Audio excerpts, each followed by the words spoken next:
बिस्मिल्लाहिर्रहमानिर्रहीम। अस्सलाम वालेकुम नादरीन, आप लाइव प्रोग्राम देख रहे हैं। मैं इमरान खान हूँ। आज हम तज्ज़िया लेकर आए हैं आपके सामने इंपॉर्टेंट चीज़ों के ऊपर। उसमें 4-5 चीज़ें बड़ी आम हैं। हमें एक तो ये देखना है कि तहरीक तालिबान पाकिस्तान के हवाले से हुकूमत पाकिस्तान एक मौक़िफ़ के अंदर तब्दीली लेकर आ रही है। क्या वो अब जायज़ है? लोगों की उसके बारे में क्या राय है? क्या ये तब्दीली लोगों को हज़म होगी कि TTP के लिए माफ़ी का ऐलान किया जाए? मशरूत माफ़ी है, गो के वो हथियार फेंकें और आइन के दायरे के अंदर आ जाएं और जो है रियासत की रिट को तस्लीम करें और दहशतगर्दी ना करने का वादा करें और उसको पूरा करें। ये शराइत तो होंगी, लेकिन क्या माफ़ी देने का जो फ़ैसला जो रियासत करने जा रही है, जिसका वो ऐलान कर रही है, इशारे दे रही है, सदर पाकिस्तान ने ऐसी बात की थी, शाह महमूद कुरैशी साहब ने ये बात की है, क्या ये चीज़ 70,000 लाशें उठाने के बाद इस कौम को हज़म हो जाएगी? और क्या ये ज़रूरी है? क्योंकि एक जवाब ये भी दिया जाता है कि क्योंकि अफ़गानिस्तान में इनके जो बड़े थे या इनको फंडिंग करने वाले लोग थे या इनके हैंडलर्स थे, वो अब नहीं हैं, लिहाजा ये एक बेहतर मौका है कि आप निगोशिएट करें। यही बात इमरान खान साहब अमेरिका को तालिबान के बारे में समझाते थे, अफ़गान तालिबान के बारे में। लेकिन TTP ने जितना नुकसान पाकिस्तान का किया है, तो उसके बाद ये पाकिस्तानियों के लिए थोड़ा सा मुश्किल फ़ैसला हो सकता है। इस पे हम बात करेंगे।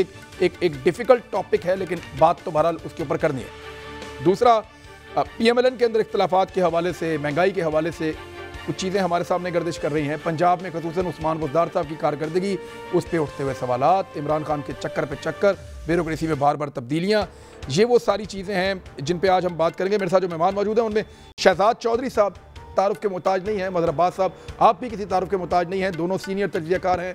मदर अब्बास साहब का एक लंबा सहाफ़ती करियर है, शहजाद चौधरी साहब का एक डिफेंस फोर्सेस के अंदर एक करियर है। अहमद रज़ा कसूरी साहब कानूनदान हैं और बड़े सीनियर कानूनदान हैं। पाकिस्तान में जो सबसे सीनियर सियासतदान, पॉलिटिशियन, कानूनदान उनमें से एक अहमद रज़ा कसूरी साहब। बहुत शुक्रिया आप तीनों का ज्वाइन करने के लिए। मैं सबसे पहले मदर अब्बास साहब आपके पास ले आता हूँ। TTP एक ऐसा फिनोमिना रहा पाकिस्तान में, यानी पीपल्स पार्टी ने मोहतरमा बेनज़ीर भुट्टो साहिबा की शहादत के बाद भी एक कोशिश ज़रूर की थी कि मुज़ाकरात करें और मामलात को किसी तरह रिज़ॉल्व किया जाए, लेकिन फिर एक जंग शुरू हो गई। अब दोबारा इस किस्म का इशारा दिया जा रहा है। क्या ये वक्त का तकाज़ा है, जल्दबाजी है, हम इसको हज़म कर पाएंगे और क्या ये मुमकिन है? शुक्रिया इमरान। देखिए, सबसे पहले तो ये देखना पड़ेगा कि आखिर ये ऑल ऑफ अ सडन सदर साहब ये बात कर दी, फॉरेन मिनिस्टर ने ये बात करनी क्यों शुरू कर दी। ये कहीं पाकिस्तान की जो है स्टेट पॉलिसी के तहत है, या जो मेरी हिच है वो ये है कि शायद अफगान तालिबान ने ये तंजीम को कि आप ये करके देख लें तो ये इशू काफी हद तक। लेकिन जब आप ये करने जाएंगे तो फिर आप यहीं नहीं रुकेंगे फिर, क्योंकि पाकिस्तान में तो और बहुत से ग्रुप्स हैं। ये नहीं हो सकता कि आप सिर्फ एक जनरल एमनेस्टी दे दें और बाकी जो ग्रुप्स हैं उनके बारे में आपका रवैया मुख्तलिफ हो, या तो फिर आप जनरल एमनेस्टी का ऐलान कर दें। जितने भी आउटलॉड ऑर्गेनाइजेशंस हैं, अगर वो ये एक्सेप्ट करती है, आइन और कानून के मुताबिक काम करेंगे, तो दे हैव टू सरेंडर। देखिए, पहले आपको सरेंडर करना पड़ेगा, पहले आपको रियासत के सामने सरेंडर करना पड़ेगा, कमिटमेंट देनी पड़ेगी कि आप वो नहीं करेंगे। चीज है, देखिए पाकिस्तान में सेक्टेरियन इश्यूज हैं, पाकिस्तान में एथनिक इश्यूज हैं, पाकिस्तान में रीजनल इश्यूज हैं, पाकिस्तान में ऑर्गेनाइजेशंस हैं, नेशनलिस्ट ऑर्गेनाइजेशंस हैं, एक बहुत ही कॉम्प्लिकेटेड, स्पेशली इन बलूचिस्तान। ठीक, तो लिहाजा जब आप किसी एक को पिक करते हैं एमनेस्टी देने के लिए, तो पहली चीज ये है कि आप देखिए, अगर फर्ज करें TTP है, उनके बहुत से ऐसे वाकयात हैं जहां प्राइवेट कंप्लेंट्स हैं। कंप्लेंट को, और अहमद रज़ा कसूरी साहब ज्यादा बेहतर जानते हैं, प्राइवेट कंप्लेंट रियासत विड्रॉ नहीं कर सकती।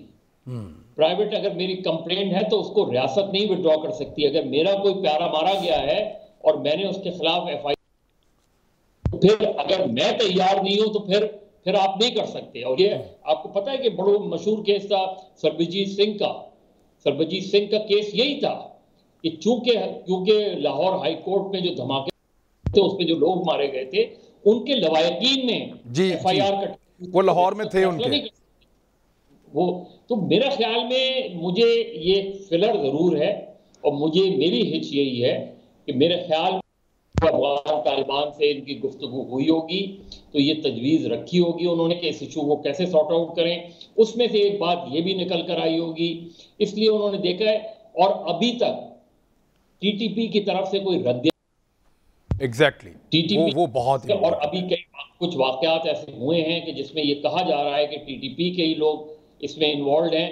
तो ये मुझे कोई बहुत आसान चीज़ नहीं लगती, एक मुश्किल फैसला होगा और इट्स ठीक है, इसके असरात भी हो सकते हैं। मैं शहजाद चौधरी साहब से, शहजाद चौधरी साहब देखें, इसमें टीटीपी के मामलात हैं। जब तालिबान के साथ पाकिस्तान बात कर रहा था तो सोर्सेज से खबरें आती हैं, उसमें कुछ ज़राए ये भी कह रहे थे कि टीटीपी को इस वक्त एंगेज किया जाना चाहिए, क्योंकि तालिबान दबाव डालेंगे, पाकिस्तान दबाव डालेगा तो वहाँ दाइश मौजूद है, अलकायदा मौजूद है, तो ये एक नया नेक्सस सामने आ सकता है जिसकी फंडिंग भी हो सकती है।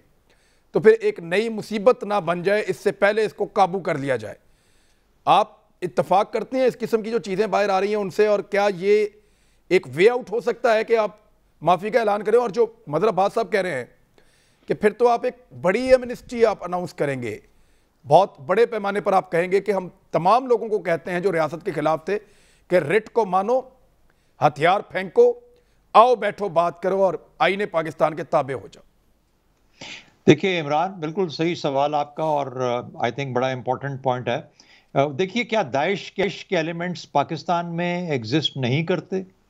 क्या दाइश के सेल्स हमने यहाँ पे आइडेंटिफाई करके उन्होंने हमारे खिलाफ एक्शन नहीं किया? तो इसका मतलब है कि अगर मैं टीटीपी को, हम उनके साथ कोई मुआहदा करते हैं, कोई इनसे बातचीत करते हैं, उनको वापस वतन में लेके आते हैं, तो क्या फिर वापस आके यहाँ पे उनका रंग बदल के फिर दाइश, जो यहाँ की दाइश के कुछ रेमिनेंट्स हैं, उनके साथ मिलके एक नई फोर्स बनने के चांस नहीं बनता? दूसरा, हम ये करके अफगान तालिबान के लिए तो आसानी पैदा कर देंगे कि उनका बोझ कम हो जाएगा अगर टीटीपी उधर से इधर आ जाती है, लेकिन अपने खिलाफ जो बोझ है उसको बहुत बढ़ा लेंगे। तीसरा, क्या हमने पहले मुआहदे टीटीपी के साथ, इनकी लीडरशिप के साथ नहीं किए? शकई का मुआहदा हमें याद नहीं है, सरारोगा का मुआहदा हमें याद नहीं है। अगर ये इतने ही अच्छे होते तो उन मुआहदों के बाद ये अपना अमल बदल लेते। 2014 में क्या हुआ? 2014 में ये क्रिस्टलाइज होके उस शक्ल पे आ गए जहां पर कि इन्होंने हमारे बच्चों को इस तरीके से शहीद किया। तो मेरा नहीं ख्याल कि वो शख्स या वो ग्रुप या वो ग्रोह या वो मेंटेलिटी जो कि एक रियासत के खिलाफ खड़ी हो जाती है। और एक चीज और याद रखें, इन्होंने एक साथ वाली रियासत में अफगान तालिबान को बढ़ते हुए और हावी होते हुए देखा है। अगर आप इनको कोई भी एक हल्का सा भी रास्ता देंगे तो ये आप समझेंगे कि ये शायद आप पे हावी हो सकते हैं। एक फर्क ख्याल में रखना चाहिए, अफगानिस्तान की रियासत, क्यों अफगान तालिबान हावी हुए उस रियासत के ऊपर? ऑल्दो अफगान तालिबान एक लेजिटिमेट मिलिट्री या एक रेजिस्टेंस ग्रुप था, वो एक militant, Islamic militant, religious militant group नहीं था, उन बुनियादों पर नहीं चल रहा था जिसके ऊपर शायद हम टीटीपी को देखते हैं या दाइश को देखते हैं या किसी और ग्रुप को देखते हैं या अलकायदा को देखते हैं। तो इसके, लेकिन वो क्यों हावी हुए? क्योंकि रियासत कमजोर थी। अगर आपकी रियासत कमजोर है पाकिस्तान में तो फिर तो आप बातचीत करें उनके साथ, और अगर रियासत कमजोर नहीं है और ये 5-7 हज़ार लोगों का जत्था है जो कि आपको डिक्टेट कराएगा या आपसे कोई रिलीफ लेने की कोशिश करेगा, तो फिर आप याद रखें, फिर जिस तरह मजर ने कहा, एक रिलीफ नहीं, फिर आपको 10 जगह पे रिलीफ देनी पड़ेगी। In your point of view we have to be straightforward. Absolutely straightforward. रियासत हमारी मजबूत है, स्ट्रांग है, इस रियासत की पसली है, इसको बर्दाश्त करना चाहिए, मुकाबला करना चाहिए और राय रास्त पे लाना चाहिए। और अच्छा, एक जो ये सोच है सर, एक जो ये सोच है कि क्योंकि कल तक इनके पास अफगानिस्तान में सपोर्टर्स थे, फंडिंग करने वाले लोग बैठे हुए थे, इनको ट्रेंड करने वाले इनके हैंडलर्स अफगानिस्तान में मौजूद थे, इसलिए उस वक्त इनसे बातचीत करना फायदेमंद नहीं हो रहा था क्योंकि उनकी बैकिंग थी। आज ये आपको मौका मिला है कि ये बेहतर टाइम है, अगर आप एंगेज करना चाहें तो। ये एक सोच है, तो इसको कैसे काउंटर करेंगे आप? देखिए, बात सुनिए, ये जो फंडिंग वाले लोग हैं, अगर इन्होंने रियासत के खिलाफ इनको खड़ा करना है तो फंडिंग के 100 रास्ते और निकाल लेंगे। बेशक, इसी अफगानिस्तान में से लोग निकलेंगे जो इनको सपोर्ट करने के लिए तैयार होंगे। पहली बात तो ये होगी। दूसरी बात, जिन्होंने ये रास्ता देख लिया ना वॉर इकोनॉमी का, वो वॉर इकोनॉमी को छोड़ते नहीं है। ये तो बड़ा सस्ता रेंट का सिस्टम है कि मैं ब्लैकमेल करूंगा, मैं तुम्हें तबाह कर दूंगा, मैं मार दूंगा, अगर मुझे इतने पैसे दे दो या मुझे मेरी ये फलानी बात मान लो। ये टिपिकल ब्लैकमेल है और एक रियासती कमजोरी आप इसको कहेंगे, रियासती कमजोरी।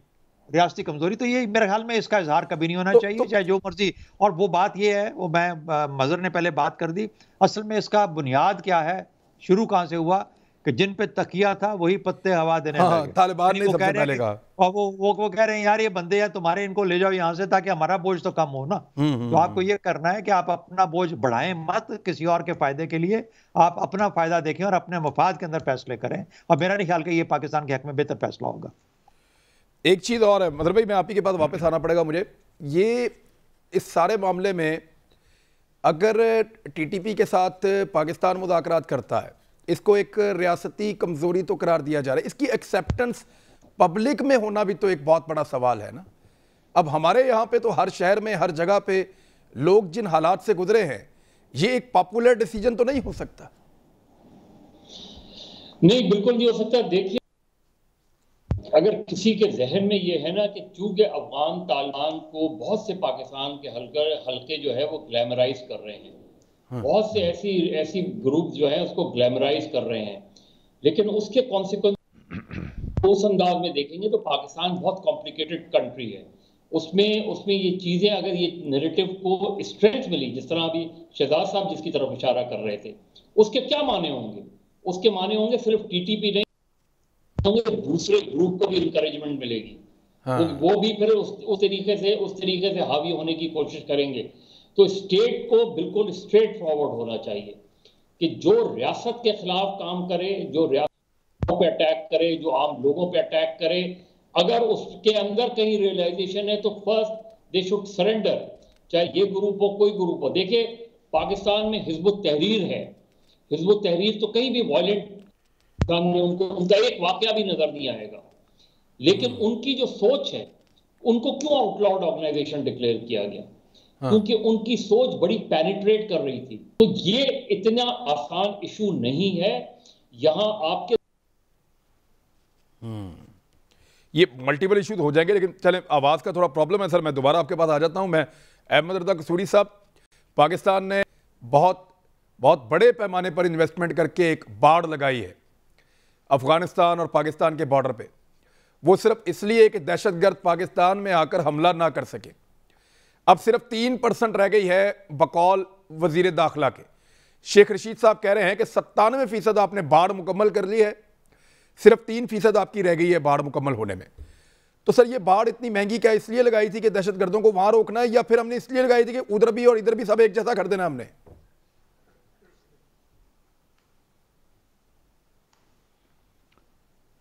देखिए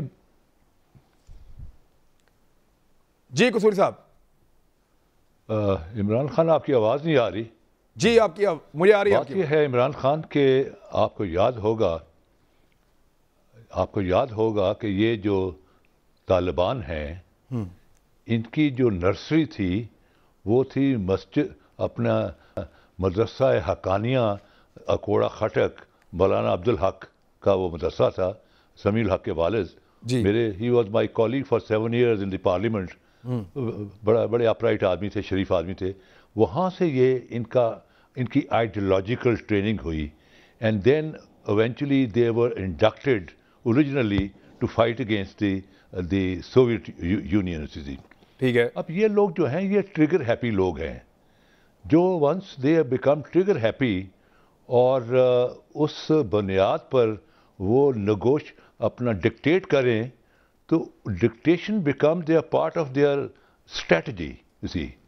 तो Pakistan is not a Timbuktu कि वो इनकी डिक्टेशन ले। पाकिस्तान इज माशाल्लाह is a state which is very powerfully protected by the armed forces of Pakistan. उसकी इंटेग्रिटी, सॉलिडारिटी, उसकी national independence is well protected. So हमें काय का डर है जी? वाई शुड बी हम उसमें क्यों अपना खामखा उनके प्रेशर में आए? और सर, हम अमेरिका की तरह कोई 7 समुद्र पार से आके नहीं लड़ रहे, अच्छे हम यहाँ पे रहते हैं, ये हमारा मुल्क है, तो हमारे लिए वो सिचुएशन कभी नहीं होगी जो नेटो के लिए और अमेरिका के लिए हुई थी तालिबान के आगे। ये है कि अब ये टीटीपी और दाइश, खरासान, ये सारे जो ग्रुप्स हैं, ये इंडिया में इनके ट्रेनिंग कैंप थे। इंडिया में इनकी बाकायदा ट्रेनिंग होती थी, इंडिया इनको लॉन्च करता था, और इंडिया ने जो 10-12 अपने कॉन्सुलेट खोले हुए थे पाकिस्तान के बॉर्डर के साथ साथ। Afghanistan is a small country, एक एम्बेसी इज़ इनफ। वो वहाँ जो थे अपना रॉ के जो एजेंट थे, दे वर इन दी डिप्लोमेटिक कवर वहाँ बैठे हुए थे, and they were constantly were irritating Pakistan security problem होती थी। तो पोजीशन ये है कि खुदा खुदा करके मामलात कोई बेहतरी की तरफ ट्रैवल कर रहे हैं ऐसे हालात में, जबकि हमने जैसे कि आपने अभी बताया कि 97% बाढ़ लग गई है, तो 3% और भी हो जाएगी। ऐसी सूरत हाल में जब हमने एक फुल प्रूफ सिस्टम डेवलप कर लिया है to protect Pakistan and to protect Pakistan from the infiltrators, तो why should we allow these infiltrators उसी उनको जनरल माफ़ी दे दें उसी, वो तो चौड़े हो जाएंगे जी, उसी तो चौड़े हो जाएंगे। और यहाँ आपके जो सेमिनरीज हैं और ये जो आपके यहाँ मजहबी अदारे हैं, वहाँ से इनको रिक्रूटमेंट और रिक्रूटमेंट मिल जाएगी, and they will be a pain in the neck. So therefore there is no question of general amnesty. There is no question of general amnesty. Deal them firmly, and that is the only way to protect the solidarity, integrity, and the national independence of Pakistan. Shahzad Chaudhry साहब, एक चीज़ और है इसमें, ये China का देखें सबसे बड़ा मफाद तो ये है, अपने ट्रक्स गुजारना चाहता है, वो अपनी इंडस्ट्री को कुछ यहाँ पे लाना चाहता है, दोनों तरफ ट्रक्स उसके चलते रहें, उसको एक महफूज रास्ता चाहिए। अब उस रास्ते की साइडों में पैंट शर्ट वाला आदमी खड़ा है या शलवार कमीज वाला खड़ा है, उसकी साइडों में पगड़ी वाला आदमी खड़ा है या हेलमेट वाला खड़ा है, इससे उसको कोई सरोकार नहीं है। उसको सिर्फ इससे है कि मेरे ट्रकों को कोई ना छेड़े, जैसा मर्जी कल्चर है, जैसे मर्जी लोग हैं, जैसा मर्जी उनका अकीदा है, वो जिस तरह मर्जी के उनके ख्यालात हैं, हमारी ट्रेड चलती रहे। बेसिक तो ये है। तो क्या आपको लगता है कि ये चाइना या इस किस्म का कोई मुश्तरका इस किस्म का लाया अमल है, कोई चाइना की तरफ से भी पाकिस्तान पर दबाव हो सकता है कि मैक्सिमम सुलह करो, निकालो, बस रास्ते खोलो? इमरान, मेरा अपना ख्याल यह है कि उस लेवल तक जाने में अभी बहुत वक्त लगेगा जहां पर कि चाइना को ये एश्योरेंस हो जाए कि अफगानिस्तान में, पाकिस्तान में जो रास्ते हैं वो इतने महफूज हो गए हैं कि वो खुलेआम अब अपनी ट्रेड यहाँ पे इस दुनिया के हिस्से में कर सकता है। मेरा ख्याल है अभी अफगानिस्तान भी वहां नहीं पहुंचा, और हम ओवरऑल भी माहौल को उस तरफ जाता है इतनी तेजी के साथ नहीं देख रहे। इसमें कोई शक नहीं कि पाकिस्तान के लिए बड़ी कुछ हद तक रिलीफ हुआ है अफगानिस्तान के मामलात में बेहतरी आने से, लेकिन क्या ये रिलीफ सस्टेनेबल है, लॉन्ग स्टैंडिंग है, ज़्यादा देर पायदार है, रहेगा? तो उसका ताल्लुक काफ़ी सारे ऐसे मामलात के साथ है जो पाकिस्तान के कंट्रोल में नहीं है। अच्छा, तो जब तक अफगानिस्तान के अंदर मामलात, अफगान तालिबान और उनकी हुकूमत, उनकी गवर्नेंस, उनकी इकोनॉमी की एक शक्ल, जब तक उस शक्ल में नहीं सामने आएंगे, चीन वहाँ पे घुस के पैसा नहीं लगाएगा। चाइना का मैंने लास्ट टाइम भी आपके प्रोग्राम में कहा था कि किसी हारी हुई जगह में, ये किसी फेलियर के पीछे, अपनी बैड मनी के पीछे गुड मनी नहीं लगाता, कभी भी नहीं लगाता। वो किसी को खुला पैसा भी हाथ में नहीं पकड़ाता, वो प्रोजेक्ट बेस्ड सपोर्ट करता है, और प्रोजेक्ट भी वो होता है जिसमें सिर्फ उसको फायदा पहुंच रहा हो। हाँ, अगर होस्ट को भी फायदा पहुंच रहा है तो अच्छी बात है, लेकिन उसको जरूर पहुंचना चाहिए। तो चाइनीज बहुत अक्लमंद और जिसे कहते हैं बाशऊर इन्वेस्टर्स हैं, वो इस तरीके से बगैर किसी वजह के कैवलियर तरीके से नहीं घुसते किसी ऐसी जगह के अंदर। तो अफगानिस्तान के मामलात में बेहतरी आते आते वक्त लगेगा। जो आप देख रहे हैं वहाँ के माशी हालात, वहाँ के फाइनेंशियल कंडीशंस, बैंकों के हालात, वेस्ट का जो उनके साथ बर्ताव और तरीका है, उससे आपको नजर आता है कि अफगानिस्तान संभलते संभलते संभलेगा। जब तक वो नहीं होता उस वक्त तक चीन का इस किस्म का इन्फ्लुएंस लेके आना कि आप टीटीपी के साथ मामला करें ताकि हमारे लिए आसानी हो, मेरे ख्याल में पाकिस्तान को एक्सेप्ट करना ही नहीं चाहिए। आप मुझे बताइए ना कि टीटीपी के साथ मामला दुरुस्त नहीं थे, तो उसके बावजूद उन्होंने वहां पे आके चीन के जो दासू में जो उन्होंने अटैक किया, वो क्या वो किसकी ईमा पे किया? वो क्या वो वहां पे चाइना नहीं था? तो चीन के साथ उनके ताल्लुक, ईटीएम का किसके साथ ताल्लुक है जो वहां पे तुर्किस्तान इस्लामिक मूवमेंट है? तो मेरा मतलब कहने का ये है कि इतने सारे खुले हुए इश्यूज हैं कि जब तक उनको सबको क्लोज नहीं करे, चाइना भी कभी एश्योर्ड नहीं हो सकता कि वाकई जो वो, अगर वो कोई उसके दिमाग में ख्याल है कि शायद टीटीपी से पाकिस्तान मामला कर रहे तो सबके यहाँ आसानी हो जाएगी। ऐसा ना उनके लिए होगा, ना हमारे लिए होगा, ना ही अफगानिस्तान के लिए होगा। ठीक है बदरबाज साहब, ज़रा थोड़ा पॉलिटिक्स पे आ जाएं क्योंकि यहाँ आपका तजिया हमारे लिए बड़ा इंपॉर्टेंट होता है और आप इसे रहनुमाई ले लेते हैं अक्सर हम ऑन रिकॉर्ड भी ऑफ द रिकॉर्ड भी। सर ये PMLN के अंदर मीटिंग्स में हमजा शहबाज का, शहबाज शरीफ का, ख्वाजा साद रफ़ीक का, ख्वाजा आसिफ का, ये वो लोग हैं जो जीत की वजह बने, ये वो लोग हैं जिन्होंने बड़ा ज़ोर लगाया है ये बल्दियाती इंतखाबात में कंटोनमेंट में जितवाने के लिए। इनका मौजूद ना होना और PMLN का ये क्लेम करना कि we are on same page, कोई किसी किस्म का वो है नहीं प्रॉब्लम, आप क्या असेस कर रहे हैं, गेस क्या आपका? देखिए इमरान, जो भी PMLN के अंदर की पॉलिटिक्स और है जाहिर है अंदर की पॉलिटिक्स है, कॉन्फ्लिक्ट्स भी हैं, सब कुछ है, लेकिन at the end of the day Mian Nawaz Sharif का एक बयान काफी होता है क्योंकि अटैचमेंट है मियां नवाज शरीफ और वोटर का जो कनेक्टिविटी है वो जुड़ी हुई नजर आती है, उसमें कहीं भी हमें डिस्कनेक्ट नजर नहीं आ रहा। जिस दिन वो डिस्कनेक्ट हुआ तो पार्टी टूट जाएगी। तो जो भी इख्तलाफ जाहिर है नवाज शहबाज शरीफ का पार्टी को चलाने का अपना अंदाज है और नवाज शरीफ या मरियम नवाज का अपना अंदाज है, वो एक वाज़ेह तौर पे नजर आ रहा है। और होना तो ये चाहिए था कि अगर फर्ज करें जो ये कहा जा रहा है कि कोई ऐसी बात नहीं है, शहबाज शरीफ की तरफ से आ जाता एक बयान जो है वो आ जाता हमजा शहबाज की तरफ से कि नहीं जी ये मसरूफियात हैं जो भी हैं। लेकिन अब तक जितनी भी पिछले 3 साल में चीजें देखी गई हैं उसमें यही देखा गया है कि eight the end of the day जब नवाज शरीफ साहब फैसला करते हैं तो वोटर उस फैसले पर जाता है, वोटर और किसी चीज पे नहीं जाता। और ये नजर आया हमें, कैंटोनमेंट बोर्ड का इलेक्शन जो है वो PTI के लिए बहुत बड़ा कंसर्न है। PTI को इसको बहुत सीरियस चाहिए क्योंकि देखिए बाई इलेक्शन भी ज्यादातर PTI हारी है पंजाब में और कैंटोनमेंट बोर्ड के इलेक्शन भी हार गए। अब क्या PTI ये रिस्क लेगी लोकल बॉडीज इलेक्शन में जाने का? मुझे I have my serious doubt, क्योंकि इलेक्शन फर्स्ट करें फरवरी मार्च में होते हैं और वहां भी PMLN जीत जाती है तो फिर जनरल इलेक्शन में रह क्या जाएगा? नहीं फिर तो PMLN स्टेट में पंजाब तो पूरा ले जाएगी। वही मैं कह रहा हूं, तो मुझे लगता नहीं है कि वो शायद लोकल बॉडीज की तरफ जाएं। खान को देखना ये चाहिए कि उस्मान बुज़दार ने पार्टी को डैमेज किया है या फायदा पहुंचाया है, ये वो नहीं रियलाइज कर रहे हैं, वो आज भी उन्हीं पर ट्रस्ट कर रहे हैं। और फिर पार्टी के इंटरनल कॉन्फ्लिक्ट्स कितने 3-4 ग्रुप हैं और फिर तीसरा जहांगीर तरीन फैक्टर। ये 3 फैक्टर्स ऐसे हैं जो PMLN के इख्तलाफात के बावजूद वोट की हद तक PMLN के साथ जुड़े हुए हैं और PTI के बावजूद बिल्कुल तकसीम नजर आती है।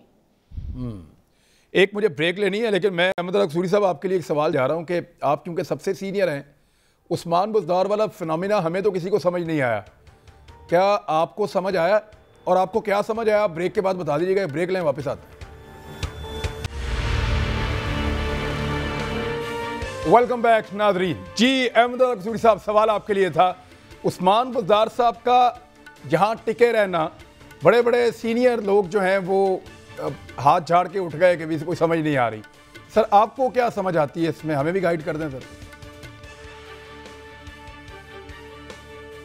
देखिए इमरान खान साहब, बात यह है कि पंजाब जो है वो more than half of Pakistan है एंड एनीबॉडी जो पंजाब में एक अच्छी गवर्नमेंट को ऑर्गेनाइज करे और पंजाब की इकॉनमी भी बड़ी ठीक ठाक इकॉनमी है, तो अगर उसकी डेवलपमेंट प्रोग्राम्स और उसकी लॉ एंड ऑर्डर उसमें वो एक डायनामिक किस्म का एक बंदा इमर्ज हो जाए पंजाब में, तो he can be a contender, he can be a contender to the prime minister in the center. You see, because the prime minister in the center cannot be a prime minister unless he has a loyal chief minister in Punjab.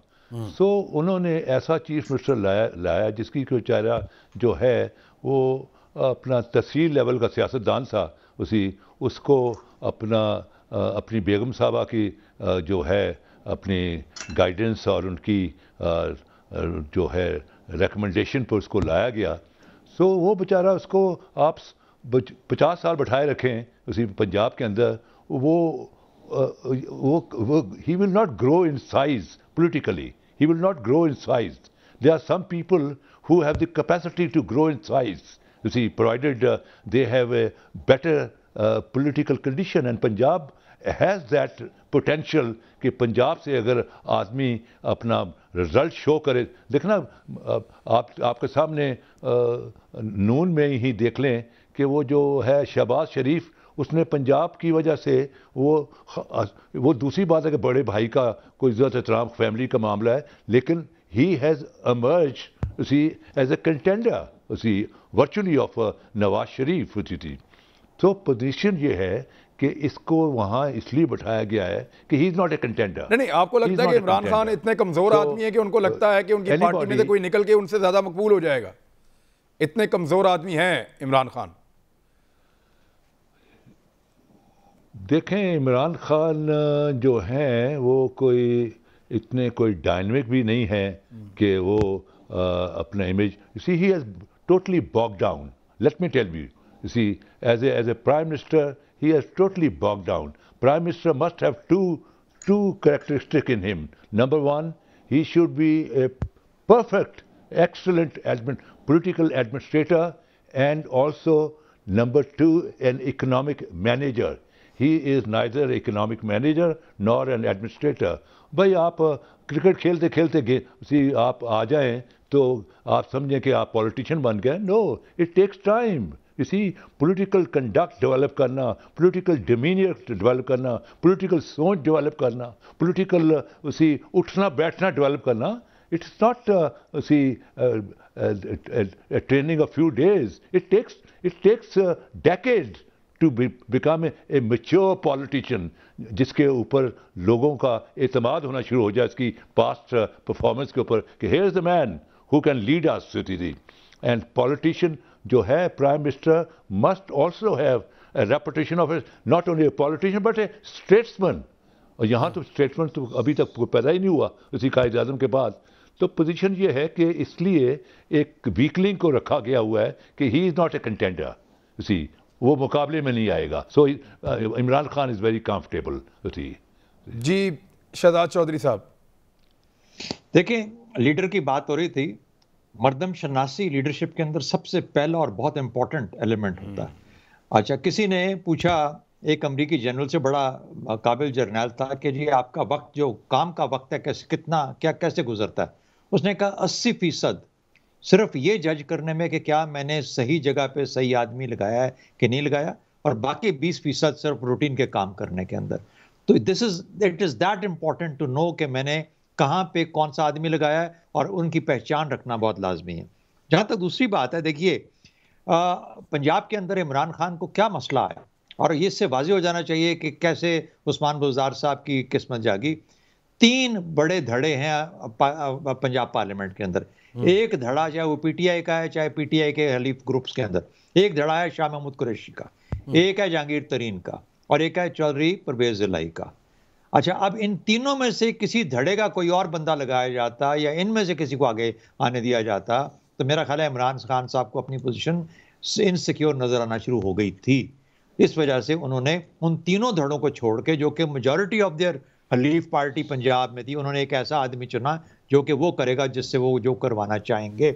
लेकिन हुआ क्या है कि इसके अंदर जब आपने ये खेल खेला या जब आपने ये रास्ता इख्तियार किया एज अ स्ट्रैटेजी, तो ना सिर्फ ये कि आपका पंजाब आपके हाथ से निकलता जा रहा है, जिस तरह आपने पहले बात की कैंटोनमेंट के जो इलेक्शंस हुए, वाज़ेह तौर पर नजर आता है कि ये एक फेलियर है पीटीआई का। ये छोटी बात नहीं थी कैंटोनमेंट के इलेक्शंस थे, जहां पर के शायद वो जो 2018 के इलेक्शन की बात करते हैं ना, कि वहां पे किसी ने किसकी मदद की, खलाई को क्लीन स्वीप कर दिया था वहां पे पीटीआई ने इन सारी पार्टियों को।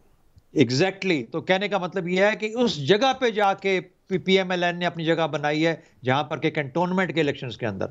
और इसलिए ये कोई छोटी बात नहीं है, ये बिल्कुल आने वाले वक्त का एक आपको अंदिया मिल रहा है, एक अंदाजा हो रहा है कि ये किस तरह से चल रही है। और वाकई में मैं अहमद रजा कसूरी साहब की बात से मुकम्मल इत्तेफाक करता हूं कि इमरान खान ने अपने आप को खुद फंसा लिया है, ऐसी चीजों में फंसा लिया है जिसमें उसके पास अब निकलने का कोई सिरा या उसको तरीका नहीं मिल रहा। हर जगह पे महाज खुले हैं, हर जगह पे कमजोरी आड़े आ रही है, हर जगह पे इनएक्टिविटी और लैक ऑफ गवर्नेंस और लैक ऑफ क्रिएटिविटी जो है वो उनके रास्ते में हायल हो रही है। ये नहीं कि उनकी नीयत खराब थी, ये नहीं कि वो अच्छा नहीं करना चाहते थे, लेकिन कुछ शुरू के जो गलतियां थी वो अभी तक उनको सही नहीं कर पाए, और अब it is too late now to recover out of it. पता नहीं वो क्या मैजिक होगा, ये एक और खलाई कोई उनको इमदाद मिलेगी या क्या होगा जिसके बाद वो रिकवर कर पाएंगे। मुझे नहीं नजर आता कि शायद रिकवरी का कोई चांस हो। खलाई इमदाद मतलब बात साहब, सर ये देखें, अब इमरान खान साहब को इसमें से वे आउट भी तो कोई प्रपोज होना चाहिए ना। आपके ख्याल में इस वक्त वे आउट क्या हो सकता है? 3 साल तो गुजार दिए उस्मान बुज़दार के साथ, और ये नुकसान खाली पीटीआई का नहीं है, ये नुकसान पंजाब का हो रहा है जो पाकिस्तान का सबसे बड़ा सूबा है। देखिए इमरान, अब ये जिस तरह क्रिकेट में कहते हैं कि ये अब बर्डन जो है वो कप्तान को खुद ही संभालना, क्योंकि इस स्टेज पर जो है वो अब वो कप्तान तब्दील नहीं कर सकते पंजाब का। It's very difficult. ये देखिए लोकल बॉडीज इलेक्शन भी इनको कुछ लोगों ने मशवरा दिया था कि जैसे ही 2018 के इलेक्शन हुए तो बॉडीज करा देते, उस वक्त उस वेव में ही निकल जाते। आज 3 साल बाद जब ज़िमनी इलेक्शन भी आप हार रहे हैं, जब आप कैंटोनमेंट बोर्ड के इलेक्शन भी हार रहे हैं, इस स्टेज पर अगर ये लोकल बॉडीज इलेक्शन में गए तो ये वही गलती करेंगे जिसका खुद इमरान खान ने इतराफ किया था मुझसे कि उनकी सबसे बड़ी गलती ये थी कि 2013 के जनरल इलेक्शन से पहले उन्होंने पार्टी इलेक्शंस कराए। उस पार्टी इलेक्शंस में बहुत खुलकर जो है वो लोग एक दूसरे के सामने आ गए। अगर आपको वो तकारीर याद है, जहांगीर तरीन एक तरफ कह रहे थे, शाह महमूद कुरैशी जिस अंदाज में बात कर रहे थे, तीसरी तरफ अलीम खान चौथी तरफ, और उस्मान बुज़दार की लॉटरी इस कॉन्फ्लिक्ट में निकली थी। Usman Buzdar was not Imran first choice, Imran की पहली चॉइस जहांगीर तरीन थे, डिस्क्वालीफाई हो गए, और उससे वो पूरी जो उनकी पॉलिसी थी या स्कीम थी वो उससे जो है हर्ट हो गई। उनके जाने के बाद फिर कोई उनके पास चॉइस नहीं रही। लेकिन अगर ये पहले 1.5 साल में ये रिलायंस कि उस्मान बुज़दार नहीं चल पा रहे तो किसी और को ले आते। प्रॉब्लम यह कि इमरान खान ने न पार्टी के इंटरनल कॉन्फ्लिक्ट्स को दूर करने की कोशिश की, न उसे रिजॉल्व करने की कोशिश की। या तो वो ये बरकरार रखना चाहते हैं जिस तरह होता है कि जो है वो पार्टी के अंदर इन चीज़ों को बरकरार रखे और eight the end of the day जो लीडर है वो आखिर फैसला करे, लेकिन इसकी प्राइस पे करनी पड़ेगी। ये जो सिचुएशन है, देखिए PMLN जो है उसका वोट बैंक इंटैक्ट है। इतने 3 सालों में PMLN का कोई भी फैक्शन जो है वो टूट कर ना PTI में गया ना PMLQ में गया। इस चीज को याद रखें कि ये मुस्लिम लीग का मिजाज नहीं है, ये मुस्लिम लीग के मुस्लिम लीगर्स का मिजाज नहीं है कि वो इस तरह इंटैक्ट रहे। लेकिन PMLN ने इंटैक्ट रखा, नवाज शरीफ के साथ तमाम तर अगेंस्ट ऑल ऑड्स डिस्क्वालीफाई, क्या कुछ नहीं हुआ। लीडर्स उनके, ये मुस्लिम लीगियों का मिजाज नहीं था कि वो जेल जाएं, वो भुगते हैं, वो एग्जाइल जाएं, वो जुड़े हुए हैं, कहीं ना कहीं जुड़े हुए हैं। ये अच्छा, एक और चीज भी है सर, एक और चीज भी है। देखिए मैं जो इन्होंने इंक्वायरी की है ना, जो ये रिपोर्टें अपनी तैयार कर रहे हैं और रोजाना की बुनियाद पर डिस्कशन हो रही है, आज मैं मुख्तलिफ लोगों से इत्तलात ले रहा था। इनका जो बड़ा कंसेंसस है, एक तो ये है कि उस्मान बुज़दार फैक्टर हमें डैमेज कर रहा है लाहौर में और शहर, ये बिल्कुल ठीक बात है और PTI के लोग इसको तस्लीम कर रहे हैं और जो रिपोर्ट्स बन रही हैं उसमें ये लिखा जा रहा है। एक और चीज़ है, 2 चीज़ें और हैं। एक तो ये, कुछ लोगों ने मुझे आज बताया कि उस्मान बुज़दार आज तक PTI बन नहीं पाए और PTI उस्मान बुज़दार को तस्लीम कर नहीं पाई, ये एक बहुत बड़ी नाकामी है। और आखिरी चीज़ ये है कि इन बल्दियाती इंतखाबात में जिस किस्म के लोगों को टिकट दिए गए हैं उसमें बहुत बड़े पैमाने पर 2 नंबरियां सामने आ रही हैं। ऐसे लोगों को टिकट दिए गए हैं जो बदमाशी में, कब्जा ग्रुप में, पैसा बनाने में, लूट मार में और बदनामे ज़माना किस्म के लोग थे, जिनका PTI के साथ किसी किस्म की वाबस्तगी बनती नहीं थी। वो टिकट भी बहुत, यानी ऐसा लगता था उनको कि हम तो जीत ही जाएंगे, कंटोनमेंट है तो टिकट बेच के पैसे कमा लो। तो वो सारा काम उल्टा हो गया। अब ये इंक्वायरियां हो रही हैं जो मैंने आज पता किया है। देखिए Imran, eight the end of the day ये जिम्मेदारी फिर इमरान खान के ऊपर जाएगी। एग्जैक्टली। किसी ये फिर अगर PTI पंजाब में लूज करती है तो सिर्फ एक शख्स जिम्मेदार होगा और वो खुद प्राइम मिनिस्टर। ठीक है, क्योंकि लोग उनसे कहते रहे हैं ये बात कि उस्मान बुज़दार नहीं क्लिक कर रहे। और देखिए जब उस्मान बुज़दार को सामने रखते हैं ना तो फिर लोग उसे कंपेयर करते हैं शहबाज शरीफ से। फिर बहुत फर्क है। आप 6 आईजी, यानी आप एक चीफ मिनिस्टर। मतलब बात साहब की ऑडियो में कोई प्रॉब्लम है, हम दोबारा मैं सवाल आपके सामने रखूंगा, लेकिन यही सवाल शहजाद चौधरी साहब आपके पास। मेरी आज चंद लोगों से बात हुई, जो पीटीआई की इंटरनल असेसमेंट आ रही है उसमें एक चीज़ तो ये है कि उस्मान बुज़दार एक फैक्टर हैं जिनसे लोग नाराज़ हैं। दूसरा, उस्मान बुज़दार से पीटीआई भी नाराज़ है, पीटीआई उनको एक्सेप्ट नहीं कर पा रही और वो पीटीआई बन के नहीं दिखा पा रहा है, उसके अंदर अभी तक शामिल नहीं हो पाए, पेनिट्रेट नहीं कर पाए। और एक चीज़ ये है कि पीटीआई को ये जोम था कि कंटोनमेंट में तो हम हार ही नहीं सकते, लिहाजा उन्होंने ऐसे लोगों को टिकट दे दिए जो लोग माली फायदा दे सकते थे, या गुंडे बदमाश इस किस्म के अजीबोगरीब किस्म के लोगों को टिकट दिए। यानी मैं अपने लाहौर के बता देता हूं कि यहाँ पे कुछ ऐसे लोगों को टिकट मिले, हम हैरान हो गए सुन के, और उनका पीटीआई से ताल्लुक भी कोई नहीं है। तो ये सारी चीज़ों ने एज ए होल डैमेज किया है इस इलेक्शन को भी और पीटीआई के पूरे इमेज को भी। कोई शक नहीं, रावलपिंडी, लाहौर, मुल्तान तीनों स्टैंड आउट करते हैं वहाँ, जहाँ पर के बहुत बड़े पीटीआई के फेलियर्स हैं। और ये फेलियर्स इसलिए नहीं है कि सिर्फ और सिर्फ उनकी किसी वजह से हो गए, उनकी performance, lack of leadership, lack of intimate engagement, नीचे की सतह तक यहाँ पे आप ताल्लुक नहीं रखेंगे, खासतौर पे लीडरशिप के तौर पे। और आपको लीडरशिप के ऊपर चेक करना पड़ता है, आपको अकाउंटेबिलिटी करनी पड़ती है। लीडरशिप का काम होता है कि आपको बता दिया नीचे, उसके बाद अकाउंटेबल करो उनको कि हुआ क्यों नहीं या कैसे हुआ वगैरह वगैरह, लेकिन हारने के बाद नहीं, हारने से पहले या जीतने से पहले, इलेक्शन से पहले, तब अकाउंटेबिलिटी करो ताकि पता लगे कि काम सही हो रहा है। इसमें कोई शक नहीं कि ये चीज़ें मिसिंग थी और इसकी सज़ा मेरे ख्याल में इमरान खान साहब को बदकिस्मती से भुगतनी पड़ेगी। ये बिल्कुल वाज़ेह के सामने चीज़ आ रही है। तो मेरा अपना ख्याल ये है कि देखिए, जहाँ पर आपको ये समझ हो कि गवर्नेंस जो है ये शायद मलक अमीर मोहम्मद खान जैसी होनी चाहिए, काश के वैसी भी हो जाती तो बहुत अच्छा था, लेकिन 21st सेंचुरी के अंदर जो गवर्नेंस की रिक्वायरमेंट्स हैं, जो पैरामीटर्स हैं, मुकम्मल तौर पर तब्दील हो चुके हुए हैं।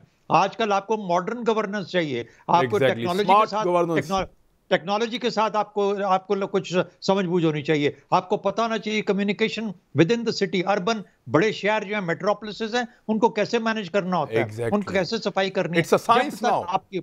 जब तक आपकी अवेयरनेस इन चीजों की साइंटिफिक बुनियादों पे और आपकी नॉलेज और एजुकेशन उस लेवल पे नहीं होगी, आप फिर वही 19वीं सदी और 20वीं सदी वाली गवर्नेंस करेंगे जो कि आपको नजर आ रही है। तो आपके यहाँ उस किस्म के लोग, उस्मान बुज़दार से हम उसको शायद ना कुछ कहें, तो कोई नहीं की जा सकती कि वो बेचारे डेरा गाजी खान से उठ के आपको 21st सेंचुरी की गवर्नेंस दे पाएंगे, नहीं दे सकते थे। उनको पता ही नहीं था कि मॉडर्न शहर रन कैसे करने हैं, उनको पता ही नहीं था कि मॉडर्न शहरों की रिक्वायरमेंट्स क्या हैं। ये सिर्फ ये काम नहीं था कि मलक अमीर मोहम्मद खान, वो जाके आप 14 बंदे आज चेंज कर दें आज के दिन में, वो हर थोड़े दिनों के बाद निकलते हैं, 2-4 डीसी बदल देते हैं। अच्छा, अगर ये आपका कॉन्सेप्ट है उसका गवर्नेंस का, तो मेरा ख्याल है कि फिर तो आप वाकई में एक बहुत ही लूजिंग टिकट के ऊपर है। इसलिए आपको दुरुस्त करने की जरूरत थी, जो आपने वक्त पे नहीं किया। तो ये अब अलार्मिंग तो है, मतलब ज़ुर साहब, is there any chance for PTI, यानी वो सीख सकते हैं जिस तरह की उनको मार पड़ी है, और क्या इमरान खान में एबिलिटी है कि वो इस सारे को वापस संभाल सकें? अपना इमरान खान देखें कि सियासत में या तो जो नंबर 1 है, जो लीड कर रहा है पार्टी को तो या गवर्नमेंट को लीड कर रहा है, या तो वो खुद अफलातून हो कि वो इतनी उसमें जहानत हो, इतना तजर्बा हो और वो मॉडर्न स्टेट के कॉन्सेप्ट से इतना आशना और वाकिफ हो कि वो अकेला ही चला रहा हो अपनी सेक्रेटरी वेक्टरीज के साथ, या अगर वो खुद नहीं है तो उसकी जो मशावरत है, मशावरत में जो लोग हैं वो ब्रिलियंट हो। Each one of them should be absolutely exceptionally brilliant. ये बात समझ आ गई अकबर को इन द मेडिवल इंडिया। उसी 14 साल की उम्र में बादशाह बन गया, उसको किसी आप जैसे सियाने ने कहा कि 9 रत्न रख लो, तो उसने टोडरमल, उसी अपना अब्दुल रहीम खान खाना, उसी राजा मान सिंह, बीरबल, उसी फैजी, अबुल फजल, ऐसे 9 बंदे रख लिए। और वो जो 9 आदमी थे, उनकी असिस्टेंस और उनकी गाइडेंस से आज जो 2000 साल की तारीख पर आप निगाह डालते हैं हिंदुस्तान की, तो उसमें अगर 5 बादशाह आप पिक करें, 5 बादशाह, Akbar is one of them. So चीज़ ये है कि एट दैट लेवल या तो आप खुद अफलातून हो या आपकी मुशावरत अफलातून हो, और अगर दोनों नहीं हैं तो फिर आप नवाज शरीफ बन जाते हैं उसी, क्योंकि ना आपने अफलातून किस्म की मुशावरत रखी, ना आप खुद अफलातून हैं। तो चीज ये है कि इस डेफिनेशन में इमरान खान कहाँ खड़े हैं सर? इस लेवल पर ये जो आपने डेफिनेशन बताई, इसमें इमरान खान कहाँ खड़े हैं? जी देखें, इस Imran Khan is a very average intelligence man, let me tell you too, very average उसी, और उसकी जो मुशावरत है वो तो बिल्कुल लौंडा लारी है उसी। They have no background, no experience उसी। ये उनमें मोस्ट ऑफ द मिनिस्टर हैं कि अगर कोई और कोई प्राइम मिनिस्टर होता तो वो उनको ग्रेड 16 या 17 का जॉब देता तो सारी उम्र दुआएं देते कि हमारा आपने खानदान बना दिया, आपने उनको मिनिस्टर बना दिया उसी। सर उस्मान बुज़दार साहब को कोई अपनी प्राइवेट फर्म नहीं चलाने देता, छोटी सी, उनको सूबा चलाने के लिए दे दिया। बल्कि खान साहब ने पूछा था शौकत खान हम दे सकते हैं आप ऐसे आदमी को, तो उस पे क्या जवाब था? यानी वो तो सूबा पूरा दे दिया उनको। एग्जैक्टली चीज ये है कि इमरान खान के पास एक एडवांटेज है, he is a prime minister. What stops him कि वो किसी चंद एक ब्रिलियंट लोगों के नाम करके उनको टेलीफोन करे कि mister A what are you doing tomorrow see, तो अगर नेचुरल कहेगा nothing see, why can't we have a coffee together. उसको बुलाए, उसको कहे कि देखें मेरे कंधे बड़े कमज़ोर हैं और मुझ पर बहुत बड़ा कौमी जो है जिम्मेदारियां आ गई हैं और मेरा कंधे वो जिम्मेदारियां नहीं उठा सकते, please come forward, this is your country, ये आपका मुल्क है, please come forward and help me. You see, I tell you will get dozens of people who can in various walks of life, various disciplines of the government, they can assist him। लेकिन वो तो खान है उसी, वो तो किसी के साथ उसका इंटरेक्शन करना ही उसके लिए तौहीन है उसी। तो with that see demeanour you can't run the national government थी। इमरान, मैं एक छोटी सी बात ऐड जी सर प्लीज सर। हाँ, मैं सिर्फ ये देखिए, एक और एलिमेंट है जिसको कि मेरे ख्याल में हाईलाइट करना बहुत जरूरी है। पाकिस्तान की फॉरेन पॉलिसी, जो कि एक रियासत की फॉरेन पॉलिसी होती है, कौमी सतह की फॉरेन पॉलिसी होती है, कौमी सतह की पॉलिसी है, उसमें भी आपको 5 मुख्तलिफ डायरेक्शंस और जोहते नजर आती हैं और मुझे नहीं लगता कि एक दूसरे से जुड़ी हुई है। यानी मुझे इस हद तक, आई एम अ कीन ऑब्जर्वर ऑफ हाउ इस तरह के जो मामला हैं उनका। और मैं आपको बताऊं, प्राइम मिनिस्टर साहब अपने तौर पे बात करते हैं और अपने तौर पे सोचते हैं और अपने तौर पे अपनी फॉरेन पॉलिसी एक अलग तर्ज पे चला रहे हैं। शाह महमूद कुरैशी साहब मुझे लगता है इस सर्कल से आउट है, वो अलग अपनी फॉरेन पॉलिसी लेके चल रहे हैं। और तीसरा आपके एनएस से हैं, बड़े अच्छे दोस्त हैं मेरे मोहित यूसुफ साहब, लेकिन उनको वो बेचारे कहीं ना कहीं साथ में लटकने की कोशिश करते रहते हैं और वो अपनी एक फॉरेन पॉलिसी है। 2 जगह और मैं नाम नहीं लूंगा, लेकिन सेंसिटिव एरियाज के अंदर वहां पे भी दो मुख्तलिफ डायरेक्शंस हैं फॉरेन पॉलिसी की। कोई खुद कहीं पहुंच जाता है, कोई एक और डायरेक्शन लेके चल रहा है। कहने का मतलब यह है कि ये 5 लोगों को चाहिए कि एक जगह मिलके इस रियासत के पॉइंट ऑफ व्यू से, इस कौम के पॉइंट ऑफ व्यू से अपनी जो पूरी रिसोर्सेज हैं और अपनी जो सोच है उसको यकजा करें, ताकि कम से कम आपकी फॉरेन पॉलिसी सबकी जुबान से एक ही तरीके से और एक ही तर्ज और एक ही पर्पस और एक ही मकसद को हासिल करने के लिए निकले। ये नहीं हो रहा। ये भी एक बहुत बड़ी कमजोरी बन के सामने आएगी, जिसके असरात पीटीआई तक महदूद नहीं होंगे, वो हमारी कौम के ऊपर आएंगे। वही बात पहले मैंने मदर अब्बास साहब से पूछी थी, थोड़ा ऑडियो को प्रॉब्लम था, मैं जरा सवाल को और साफ कर देता हूँ। मदर अब्बास साहब, इज इट पॉसिबल कि अब इमरान खान साहब ये बड़ा स्टेप लें, उस्मान बुज़दार को हटा के किसी डायनामिक आदमी को लाकर पंजाब के डैमेज को कंट्रोल करने की कोशिश करें और ये चीज़ अगले इंतखाबात में डिलीवर कर जाए? कोई ऐसे चांसेस हो सकते हैं पाकिस्तान की पॉलिटिक्स में? 2 साल दिखने में तो छोटे हैं लेकिन गुजरने में बहुत लंबे होते हैं साहब। वो इमरान, कल तो उन्होंने मुलाकात करके उनको टास्क दिया है लोकल बॉडी इलेक्शन का। हाँ जी। तो अब और क्या चाहते हैं? तो मुझे तो नहीं लगता कि वो किसी की बात सुनने को तैयार हैं। तो जाहिर है कॉन्सिक्वेंसेस भी उन्हीं को खुद ही फेस करने पड़ेंगे। तो ये पॉसिबल नहीं है आपके ख्याल में? नहीं, अगर वो करते हैं, देखिए ना, डर तो यही होता है ना कि वो टाइम आपने खो दिया है जिस वक्त वो डिसीजन हो सकता था, या आपको लगता है कि उसका टाइम अभी भी है? वो अभी टाइम क्या नहीं? इमरान, देखिए शहबाज शरीफ की सक्सेस स्टोरी क्या थी? Vulnerable development.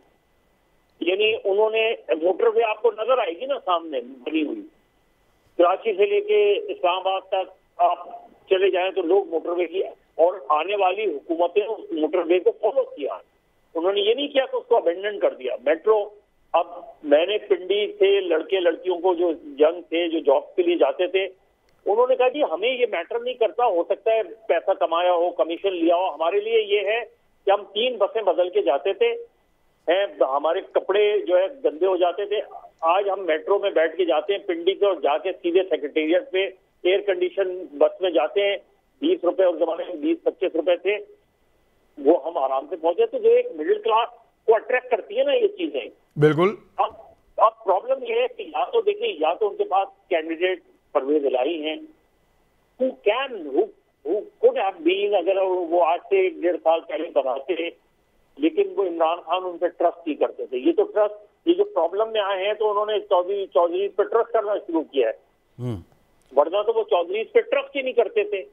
और चौधरी ने इनसे कहा था कि हम सिर्फ पीटीआई में अब जो है वो हम उस्मान बुज़दार को सपोर्ट करेंगे, क्योंकि 6 डिस्ट्रिक्ट में वो डिफेक्टो चीफ मिनिस्टर हैं, तो वो किसी और ताकतवर आदमी को चीफ मिनिस्टर क्यों लाने देंगे चौधरी, या तो वो खुद बनेंगे। तो मेरा ख्याल है इमरान खान एक मुश्किल सूरत हाल में फंस चुके हैं। तो सर अब इसका मतलब है कि नो चांस, अब नहीं मतलब वो देखिए, वो खुद ही लड़ेंगे, वो खुद ही आएंगे, वो खुद ही इस चीज को वो करेंगे। वो ये भी कहेंगे कि हाँ उस्मान बुज़दार जो है अपनी पब्लिसिटी ज्यादा नहीं कर सका, काम बड़ा किया लेकिन नहीं कर सका, जो भी है। लेकिन अब इमरान खान पंजाब के चीफ मिनिस्टर खुद ही, चाहे डिफेक्टो चीफ मिनिस्टर बन के, वो या आप देख लें पिछले 3 सालों में रिकॉर्ड उठा लें कि कितनी मरतबा उन्होंने पंजाब का विजिट किया है, कितनी मरतबा सिंध का किया है, कितनी मरतबा बलूचिस्तान और केपी का किया है।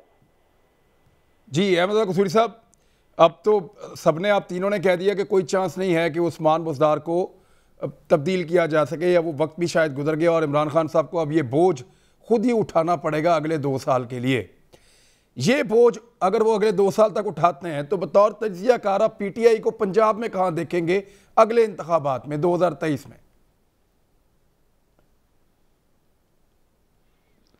देखें, एक अमेरिकन टर्म है पॉलिटिक्स में, उसको कहते हैं डैमेज कंट्रोल। उसी कि जब डैमेज आप रियलाइज कर लेते हैं ऑब्जेक्टिवली कि ये डैमेज हुआ है, तो फिर उसको कंट्रोल करने की कोशिश करते हैं।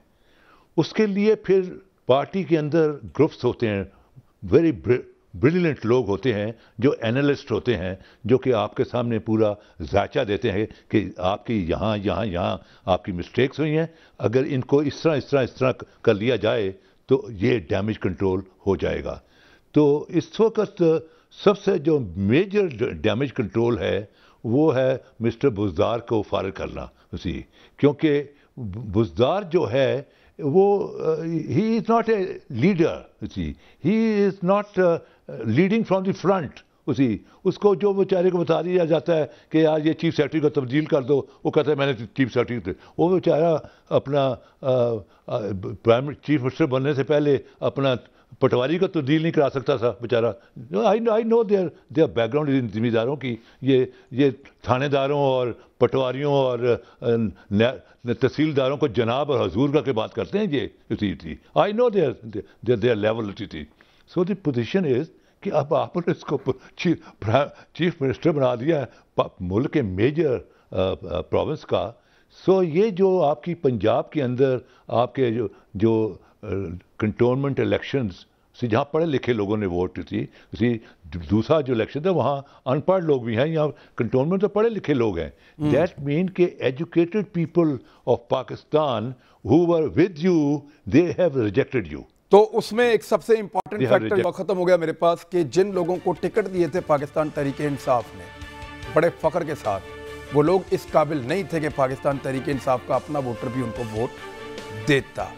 ये है एक बहुत बड़ा फैक्टर। अब तक इतनी, अपना ख्याल रखिएगा, मुलाकात होती है मंडे को। अल्लाह हाफ़िज़।